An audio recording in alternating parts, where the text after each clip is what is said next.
Buon pomeriggio a tutti. Good afternoon, everyone. Welcome for being here, or thank you for being here. I should like to give the floor immediately to the Commissioner, Mrs. Vivianne Reding, and then I will add my comments as Vice President of the European Parliament, who is in charge of minors' rights and the Ombudsman in the case of child abduction. Vivianne Reding, the floor is yours, Madam. Grazie tanto. Thank you very much. I should like to thank you as well, because we've had such a great opportunity to work together for children's rights, and you're really a hero for everything that you've done for children's rights. Thank you. Gentlemen, we know love is something wonderful, and more people fall in love cross-border. So we do have 15 million citizens who live in another EU country, which is not their country of origin, who live in mixed marriages. But sometimes love comes to an end, and unfortunately there is a divorce. We have about 140,000 international divorces per year. Now, a divorce is already a difficult situation. Because there is the emotional stress, there are the legal disputes about marriage, about the responsibility for children. Now imagine when you have an international couple where there is not only one court, not only one legislation, but several ones. Each country has its own system. Sometimes the systems are contradictory with each other. And if you have to navigate between different and conflicting national rules, the stress of this divorce can even become much bigger than the stress is already. We need for those citizens predictable and clear rules. We need legal certainty when courts of different member states are concerned. Now, a milestone in the creation of this concrete working together and legal clarity, the milestone in building the common area of justice in family law, was the Brussels IIa regulation. It helped to determine which court is competent to review a case for divorce, legal separation and parental responsibility. It also facilitates the recognition and enforcement of judgment, so that decisions on this matter given in one member state are recognised in another member state and have legal effect without obstacles. We need to do that very strongly, not only for the adults who decide to go apart, but for the very vulnerable situation of the children. And the children's interest always must come first. Every year there are thousands of children in the European Union who are affected by cross-border conflicts of international couples. And they become hostage to long legal disputes to determine parental responsibility. And sadly also sometimes they are abducted by one of the parents. Now, thanks to the Brussels IIa regulation, there is a set of clear rules that the child must immediately be returned to the place of the habitual residence. But we have to do more. And I am pleased that the implementation report of the Brussels IIa regulation, which is adopted today, shows that this regulation has worked. It has delivered good results, but it also shows that there are shortcomings. Because in parental responsibility matters, obstacles remain for the recognition, for the enforcement of decisions linked to the custody of children, whereas simplified procedures already apply for other questions of family law, such as access rights. And this, of course, causes complications, difficulties, and those who suffer the more are the children.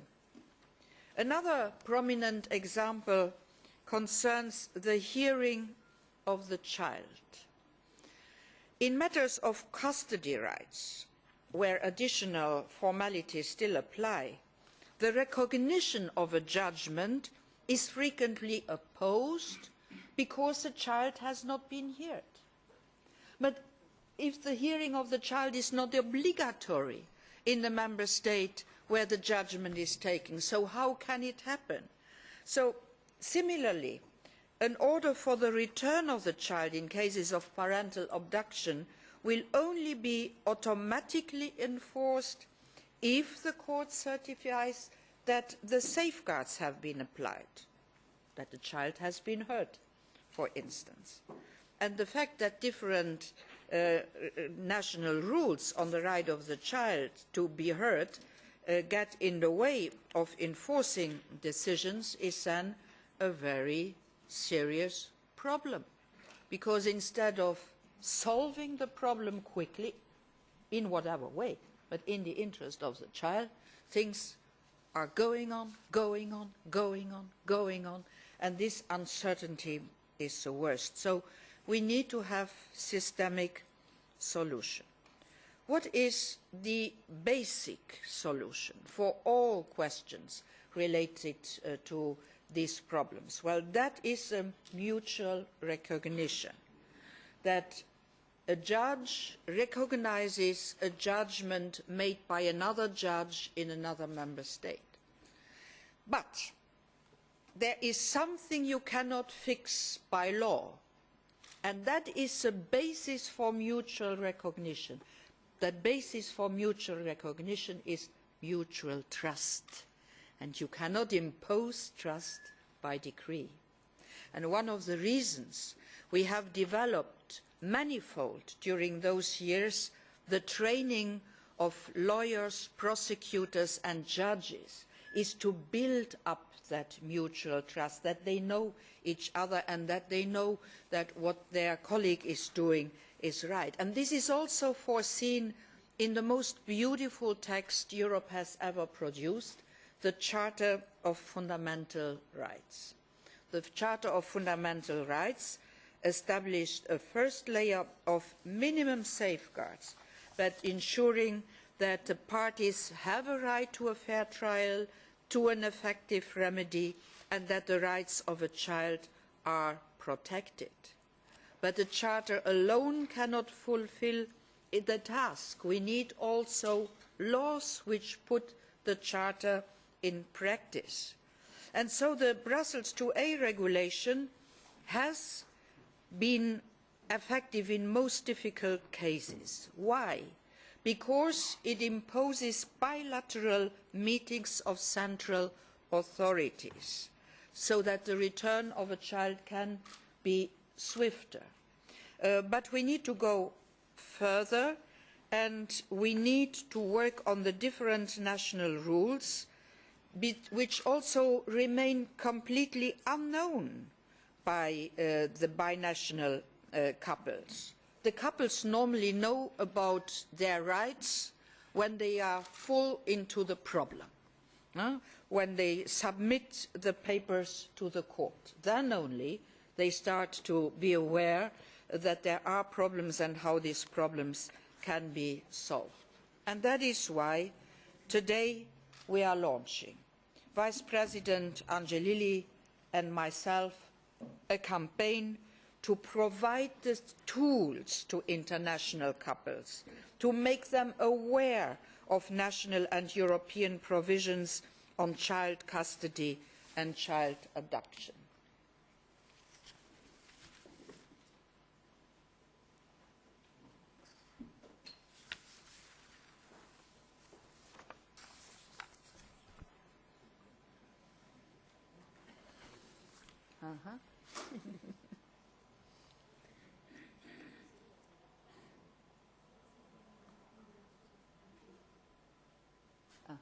Works.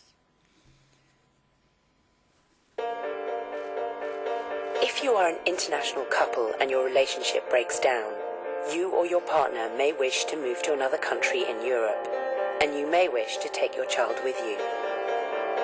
It's important to put the rights, welfare and needs of your child first. Before taking any decision on where you and your child will live, you should stop, think, and take advice from a specialist family lawyer. If you're planning to settle down in a new country, you should come to an agreement with your partner or get a court order before leaving the country with your child. Otherwise, it can be considered parental child abduction and you will break the law. Without permission or a court order, you may trigger a judicial procedure to return your child immediately to the country where he or she used to live. You may also face criminal proceedings. There are specialist central authorities in each country dealing with children. By taking expert advice, you can avoid a potentially stressful, harmful, and emotionally distressing situation. Make sure your story has a happy ending too.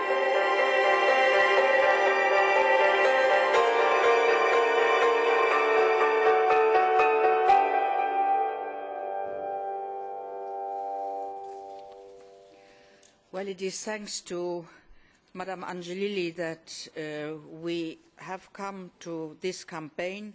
We have also created these leaflets so that parents know to whom to address themselves when they have a problem, when they see that they are going into a problem. And something which I like very much in this leaflet is a sentence: put your child's welfare first.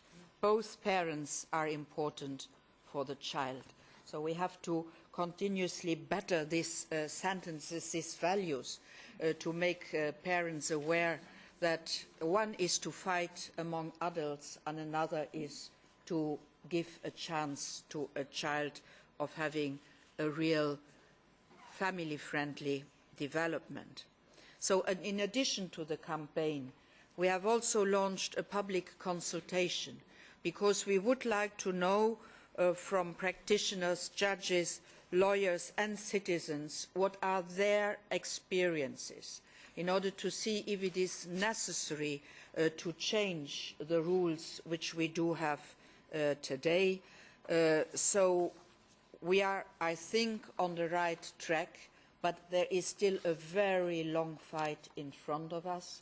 We have taken a lot of small steps which might seem like a giant leap forward, but there are still many steps to take, and I thank the collaboration of the Parliament as representative of the citizens and of the children who are also our citizens to take us to advance this file even more, because each child who is suffering is our responsibility. Grazie. Thank you very much. Io farei quasi. I would like a warm round of applause. Well, usually in a press conference we don't applaud, and sometimes journalists call me to order. So that's why I said I would almost like to ask for a round of applause. But since we're at the end of this legislative period, perhaps you could let us make an exception to the rule. And I really want to thank Commissioner Reding, because on this subject she really was able to put all of her heart and soul into it. Until a few years ago, the European Parliament did not address issues of international couples or binational couples. But thanks to the requests that were made by citizens who found themselves in a challenging situation, we were able to begin our work on this subject and to set up European institutions that exist and are there for the service of the citizens, European citizens, and mainly for minors. Commissioner Reding gave you some information on the subject. I wanted to go back to the 440,000 divorces that take place every year. We know that many couples are de facto couples, and therefore there is no specific covenant that applies to their couple. And so there are even more couples that are dealing with very challenging situations, especially when the situation is a binational or an international couple. There are thousands of problems. Which type of law would apply? Conflicts in jurisdiction. Not enough knowledge as to the rights and duties on both sides. So yes, the rights of the parents, but also the duties that those parents have to fulfill. And often we see that sentences are not fulfilled. Mrs. Moscardini and Mrs. Colori and Mrs. Mazzoni, members of this parliament, have always worked on the Jugendamt, which is a German institution that is in place in order to establish a strict framework as far as the rights of both parents are concerned. Then there are the questions of social services. Of course, this is not within the remit of the EU, but it's important to remember, as the Commissioner stated, that if there's too much red tape, then problems can be created out of problems. And so I wanted to refer to social services. Why? Because at times social services have a way of intervening that is not rapid enough. And sometimes they tend to intervene with very small children, and that takes time, and that's a lot of lost time. And then maybe the lengthy process means that this small child actually doesn't even recognize one of their parent because it took years to get to the end of the issue, and so they've lost their relationship with their parent in the meantime. Now, as far as my role is concerned for the European Parliament, we've received hundreds of requests. Just in the last 12 months, we received 93 requests, so that's several a week. And so what we try to do is give suggestions, advice, or sometimes we're just there to listen. Because at times there are parents that have received a decision from a court,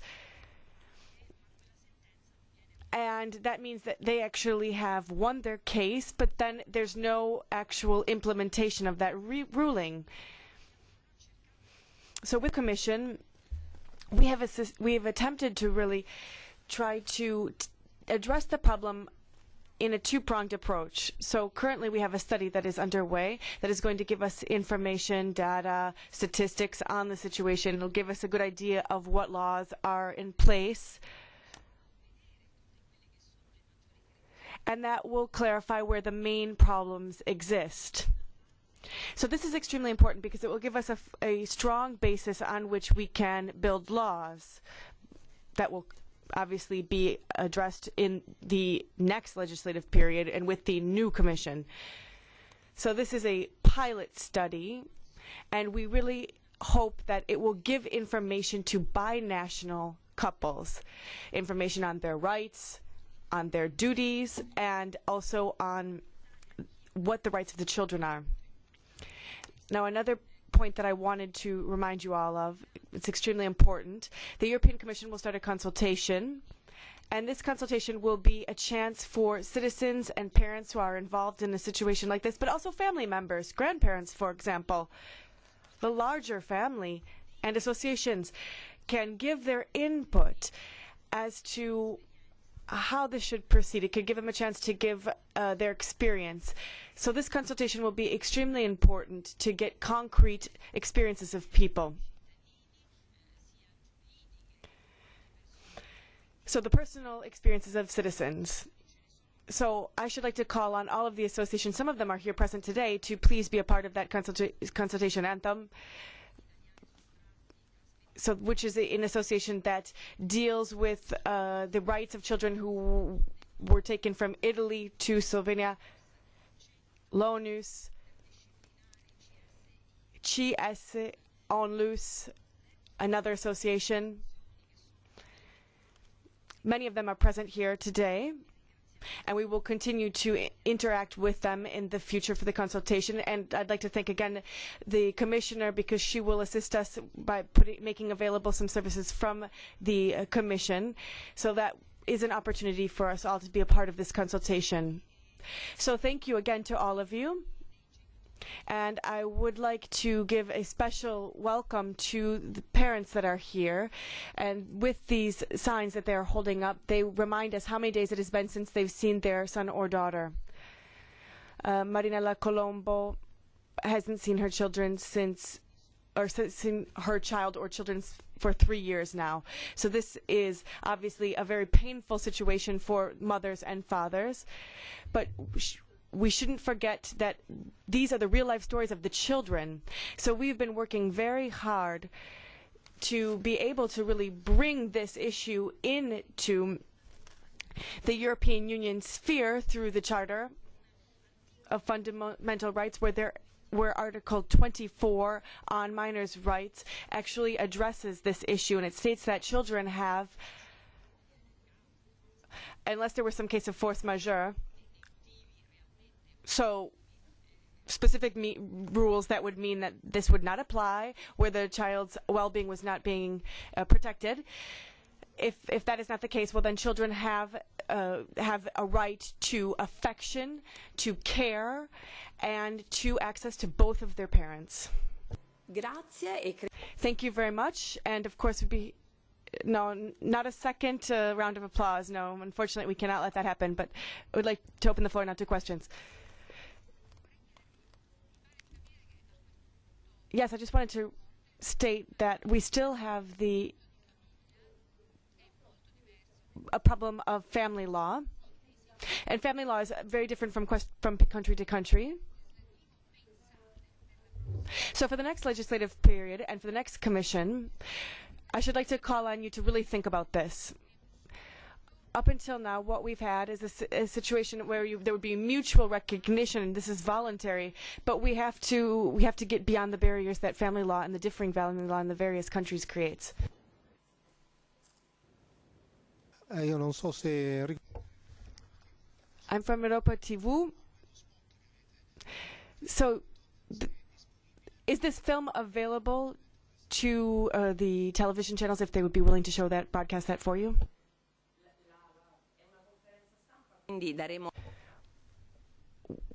Well, we'd like to give the floor to members of the press.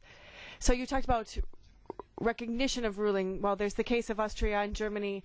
I'm not sure exactly what the figure or what the situation is, but I know that generally the judicial system keeps the children in Germany. So this will be raised with the petitions committee, but the Austrian and German colleagues blocked this from being addressed. So will you aim to open up a dialogue with the other countries at least? This dialogue is constant with the different countries, and I know very well about the petitions which have been introduced and the efforts which have been done by the European Parliament. The Commission, on the basis of the Brussels II regulation, has put the authorities of the countries together in order to find a solution. Sometimes I am asked, why don't you open an infringement proceeding against the one or the other country?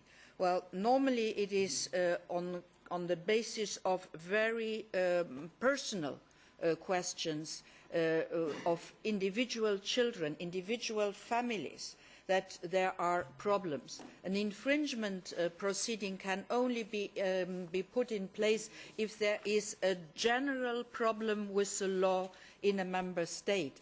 But that does not solve the individual questions, and that is the reason why we have the possibility, and this we do systematically, and we could already solve a lot of problems due to this. We put the authorities, the administration, the courts of the two concerned member states together. And this is also in the report which we have published today.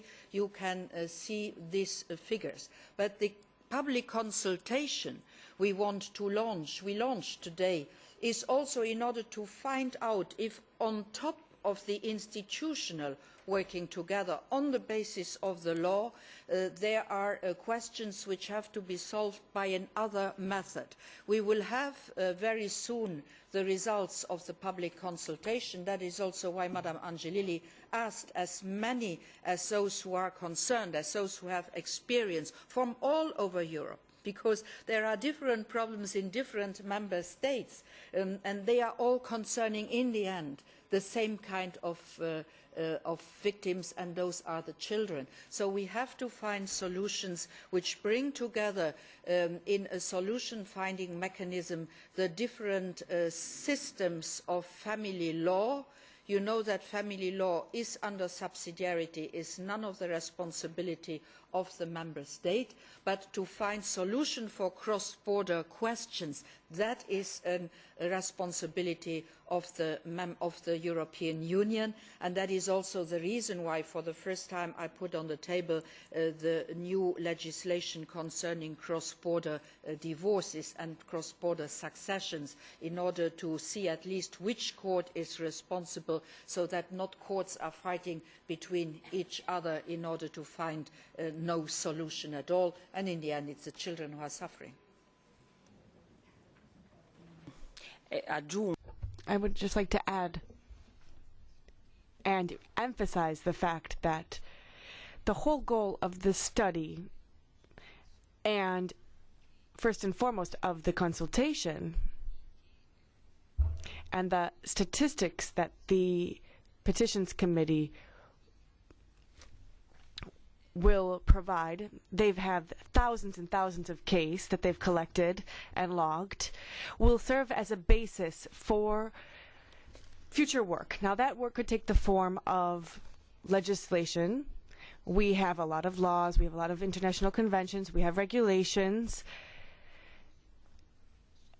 and sometimes these can be improved so as to increase their effectiveness.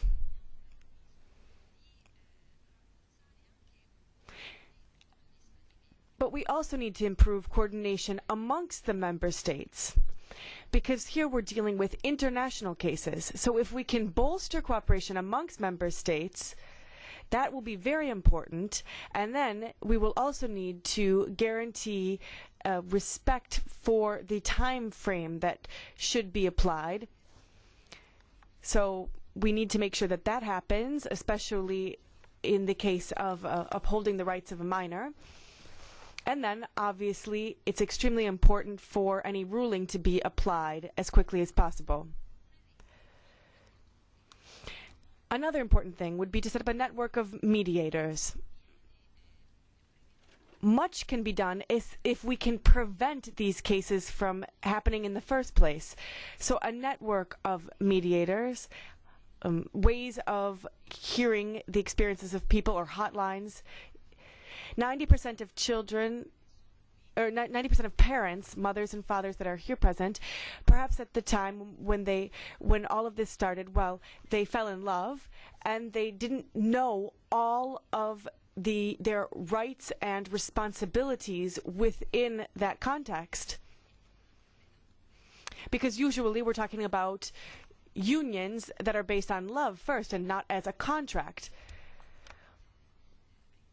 But it is important for international couples to remember that they need to look at their rights and their responsibilities. It's an investment for the future of the couple, but it's also an investment in protecting the child's rights.